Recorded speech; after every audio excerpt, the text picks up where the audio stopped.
Hello and welcome to this video tutorial where I'm going to quickly walk you through the process of setting up an AlertPay account. Now, AlertPay have just recently changed their name to Payza, so just be aware of that, as that's something just recently that's happened, and the sign-up process is a little bit different now. So the good thing is I'm going to walk you through that process just so you know exactly what to do. Now, below this video you will see there will be a link that you can click on to come over and sign up now. Now, I trust that you've already set up a Solid Trust Pay account, which is another payment processor that we use. Just in case you can't get access or something to one of your accounts, it's just wise to have two payment processors always available to you. Now, as you'll see here, we're going to go through and select our country. By default, this should be selected wherever you are. So at the moment, I'm in Australia. You can see here it's already by default that's selected, and you'll then need to choose whichever account that you're wanting to start. So I recommend that you either start with a personal pro account or a business account, and that's totally up to you. Obviously you need to have a business if you're going to start one of those. Now, for today's example, we're just going to go through and select a personal pro account and click on the select button. Now, what we're going to do is go through and fill out all of this information, very similar to Solid Trust Pay. You want to make sure that you've filled it in all correctly. Okay, once we've finished the information there, entering that, we will click on next step. The next step will just ask us for some email information, and remember, always use your Gmail account now with these accounts that you are creating.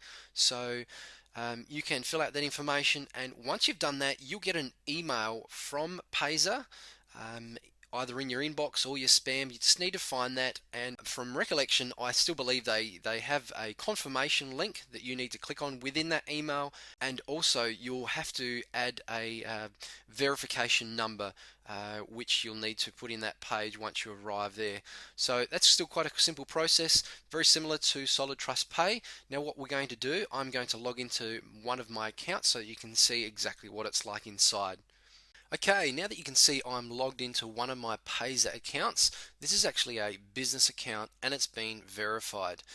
Now, for many of you, you will be using a personal pro account. So what I'm going to do is three things here. I'm firstly going to show you how to add a credit card. Then secondly, I'm going to show you how to validate that credit card. Essentially what that validation does is list the deposit limit from $500 a month on that credit card to $1,000 a month. And that's something that they've just done recently, Payza, so that's quite good. You can actually now deposit up to $1,000 a month per credit card that you have on file when it's been validated. And now the third thing I'm going to show you is how to add funds to your account. So firstly, we're going to go over to the green button, my Payza account.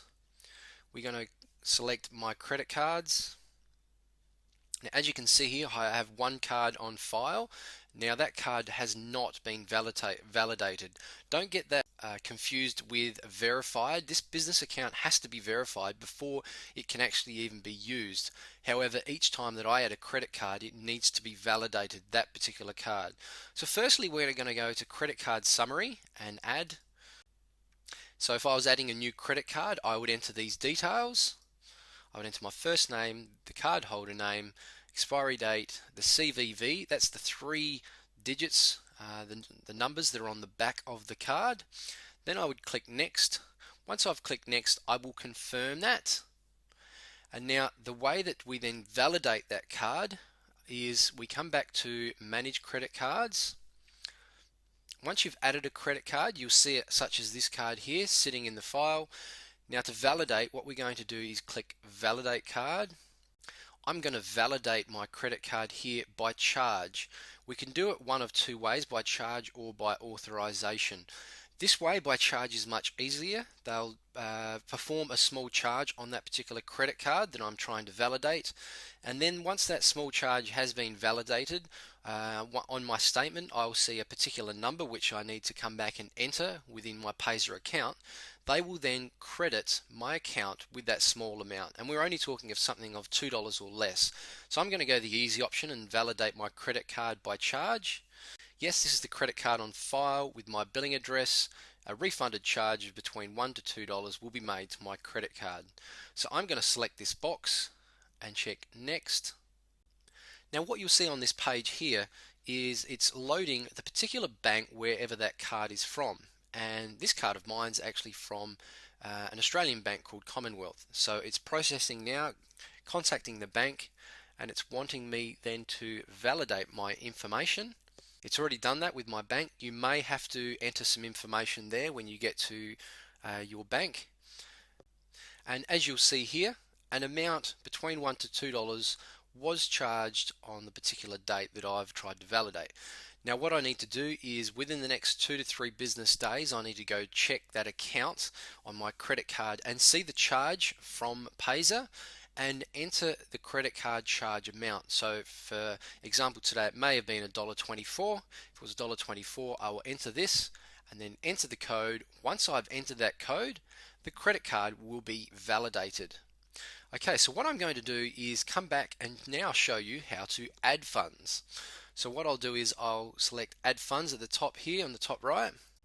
I will select credit card because this is the way that we're funding by credit card. We recommend this over bank wire or bank transfer just due to the fact that there's quite big fees that are involved here and it takes a long time for the transfer to be done as opposed to immediately with a credit card. So I'll select credit card. I will select the card that's on file. So this is a card that I have on file. I'll select the amount. For example, today we'll do $100. I can enter any details if I wish. And now they do take Visa and MasterCard. All I'll do is click next. And as you'll see, I've just received notification that at the moment I've reached my limit of $500, which I've already used or deposited within my account. However, you will go to the confirmation page here where you'll confirm that and then complete the transfer into your account. Now those funds of $100 would be sitting in your account immediately and you can deposit up to $500 in the month until that particular credit card is validated and lifting the limit then to $1,000 in the month. So just to recap on today, I'm going to go back to the home page. What we've done is we've shown you how to set up a Payza account, a new account, whether that be a personal pro account or a business. The second thing that we did is we showed you how to add a credit card by selecting the My Payza account, My Credit Cards, and entering a new credit card here. The third thing we showed you is how to validate your credit card. So if you come here to manage credit cards again, we would click this validation button, which would then go through and we would validate our credit card. Once we've got that validation amount within the next 2 to 3 days as seen on our credit card statement, we can submit that amount there. And the fourth thing I showed you is how to add funds, which is on the top right area, add funds. You can use that credit card up to $500 like I was saying until it's validated, then you can add $1,000 per month. So that's all of the steps for setting up and funding your Payza account.